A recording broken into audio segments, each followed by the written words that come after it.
इस उपनिषद ज्ञान यज्ञ प्रवचन श्रृंखला में आप सब लोगों को बताया कि जीवन में कल्याण के लिए श्रेष्ठ ज्ञान अत्यंत लाभदायक है। आज किसी ने आके हमसे पूछा, स्वामी जी कोई मंत्र बताइए जिससे कल्याण हो जाए। हमने कहा ये मंत्र फंत्र बताने वाले हम बाबा नहीं हैं, हम आपको ज्ञान बताते हैं, उसको आप ग्रहण करें और जीवन में लागू करें, जीवन में परिवर्तन लाएं। ज्ञान से, विचार से, आचरण से इससे कल्याण होगा।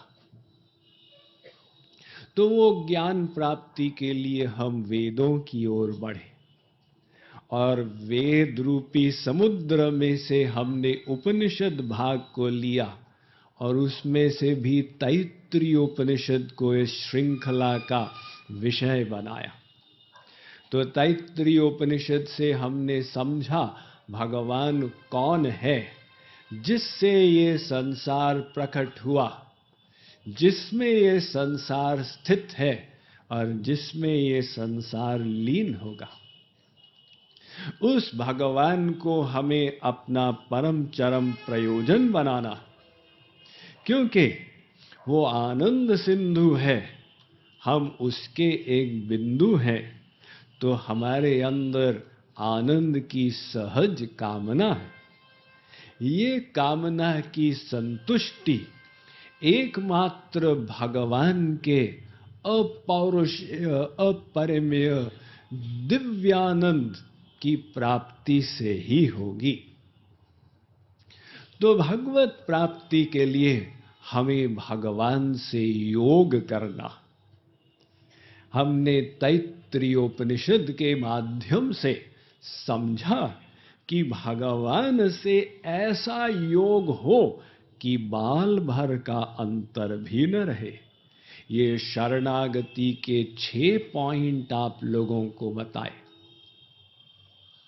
पश्चात बताया कल के प्रवचन में कि शरणागति मन की करनी होगी, क्योंकि मन ही बंधन और मोक्ष का कारण है। तो मन की शरणागति के लिए मन को संसार से हटाना होगा। अतः संसार में का परिज्ञान आवश्यक है। और तैत्तिरीय उपनिषद के ब्रह्मानंद वल्ली ने हमें समझाया कैसे संसार के सुख मृग तृष्णा के समान लुभावने होते, किंतु उनका पीछा करने पर कुछ मिलता नहीं। प्रतीत होता है कि आगे वाली कक्षा में आनंद है, किंतु जब वहां पहुंचते हैं तो आनंद और दूर हो जाता। अतः हमें निश्चय करना है कि संसार हमारा नहीं है, संसार में सुख नहीं है। तब जाकर ये मन संसार से हटेगा। किंतु मन हट गया, केवल इतने से काम नहीं बनेगा।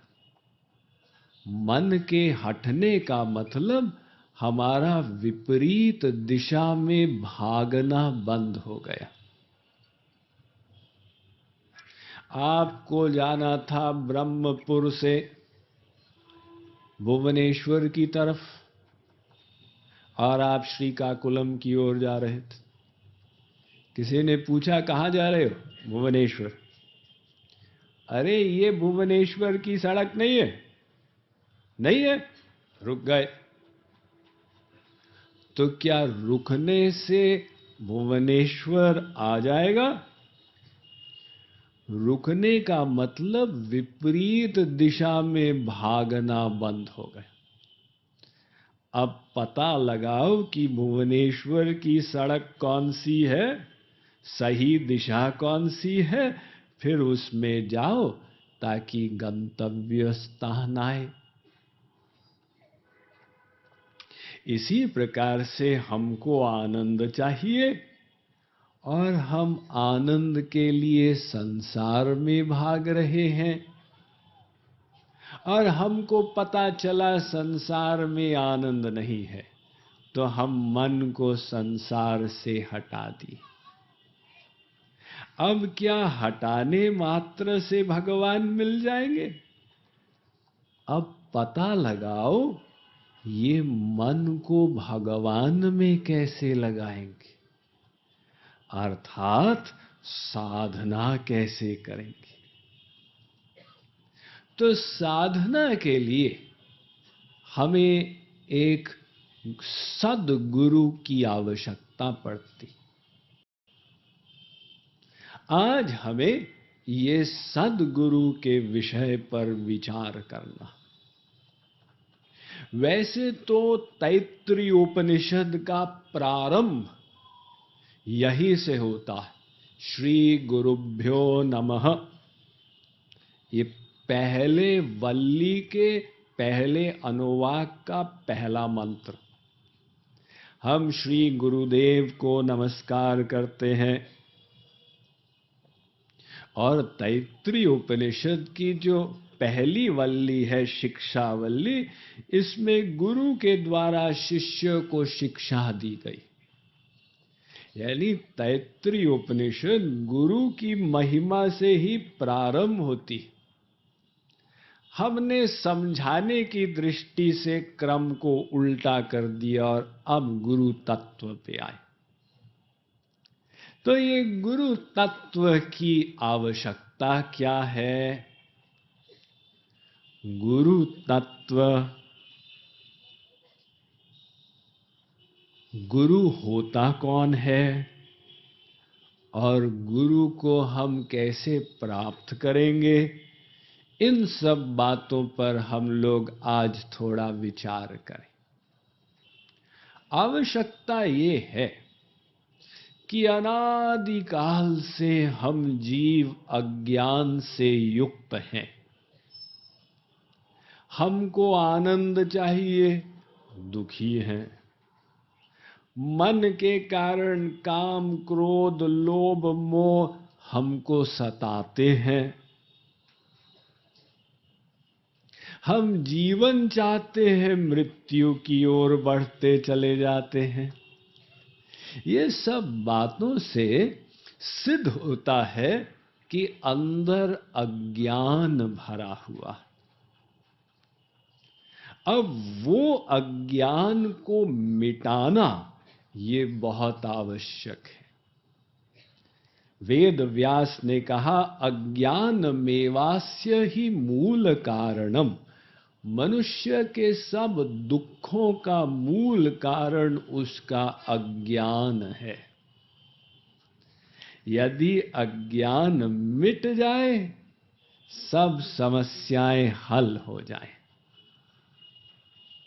तो वो अज्ञान को हम लोग कैसे मिटाएंगे? इसके लिए हम लोग वैसे तो प्रयत्न किए, बीए, एमए, पीएचडी तक पढ़ लिए, लेकिन अज्ञान नहीं गया। क्योंकि जो पीएचडी है उसको आप कहें, अजी साहब आप थोड़े कम अकल हैं, वो क्रोधित हो जाएगा। क्या कहा, मुझे कम अकल कहते हो? आई एम सॉरी, गलती हो गई। आप कम अकल नहीं, आप सर्वज्ञ हैं। अब वो सर्वज्ञ सुनने पर लज्जित होता है, नहीं मैं सर्वज्ञ तो नहीं हूं। तो जो सर्वज्ञ नहीं होता है वो कम अकल होता। अगर आपने कहा आप सर्वज्ञ नहीं है तो कम अकल है, लेकिन कम अकल शब्द सुनने पर आपको गुस्सा क्यों आ गया? और यदि गुस्सा आया तो फिर ज्ञान कहाँ है? ज्ञान तो वो कहलाएगा यदि गौतम बुद्ध के समान हम हो।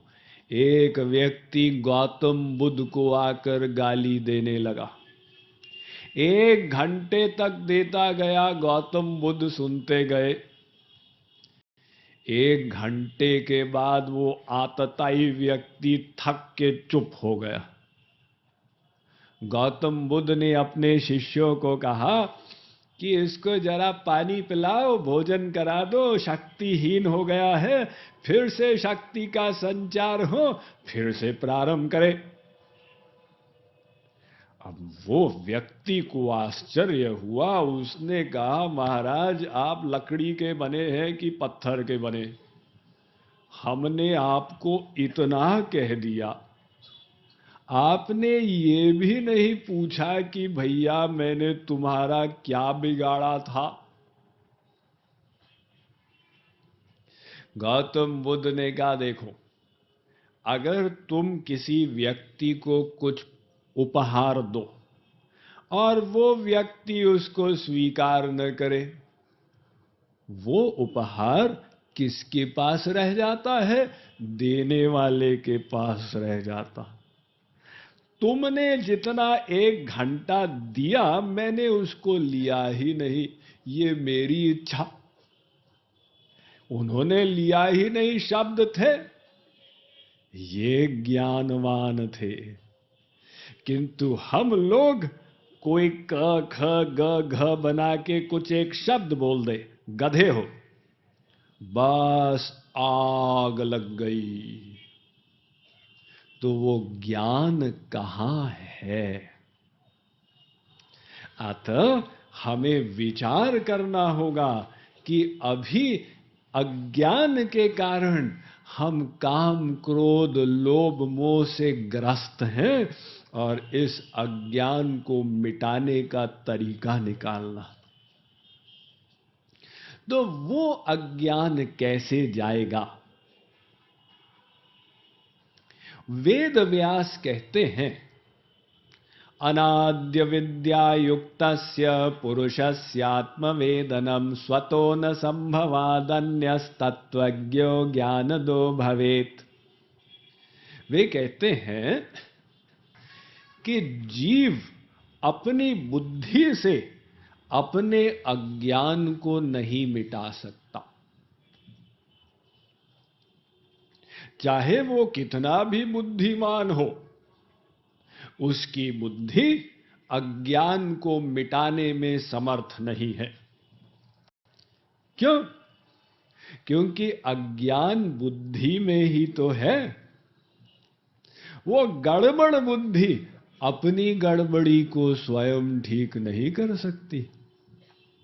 जैसे कोई जूते के तस्मों को पकड़ के स्वयं पृथ्वी से ऊपर नहीं उठ सकता, उसे कोई आधार चाहिए ऊपर उठने के लिए।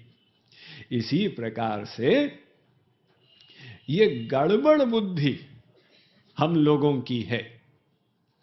आप कहेंगे, अजी साहब क्या गड़बड़ बुद्धि है? हम लोग तो बड़े समझदार हैं, लायक हैं।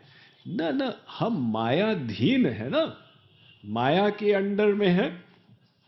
तो मायाधीन होने का मतलब ये है कि हमारी बुद्धि में 5 दोष हैं। इसी को महर्षि पतंजलि ने योग दर्शन में पंच क्लेश की उपाधि दी, की संज्ञा दी। अविद्या, अस्मिता, राग, द्वेष, अभिनिवेश। अविद्या जिस कारण से हम अपने को शरीर मान रहे हैं, आत्मा होते हुए शरीर के लिए 24 घंटे प्रयत्नशील है और आत्म कल्याण के लिए फुर्सत ही नहीं है। ये हमारी अविद्या। अस्मिता, अस्मिता क्या है? ये है अहंकार। हमारे अंदर अहंकार है। ये माया का प्रथम दोष है जो आता है, और अंतिम दोष है जो जाता है। इसलिए ऐसा न कहे नहीं दूसरों में अहंकार होगा, मेरे अंदर तो नहीं। ये अहंकार रूपी दोष सब में है, मात्रा अलग अलग है, किसी में अधिक किसी में कम, किंतु अहंकार अवश्य है। अहंकार मिट जाए तो माया से ही छुट्टी मिल जाए। अब वो हम जान नहीं पाते क्योंकि बुद्धि में ही तो अहंकार है, तो वो बुद्धि अपने अहंकार को नहीं पहचान पाती। तीसरा दोष राग और चौथा दोष द्वेष।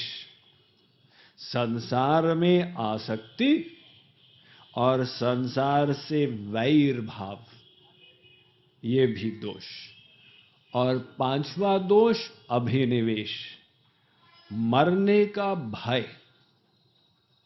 सबको है, जबकि हमको पता है कि आत्मा तो मरती ही नहीं। गीता में श्री कृष्ण ने अर्जुन को पहला ज्ञान तो यही दिया था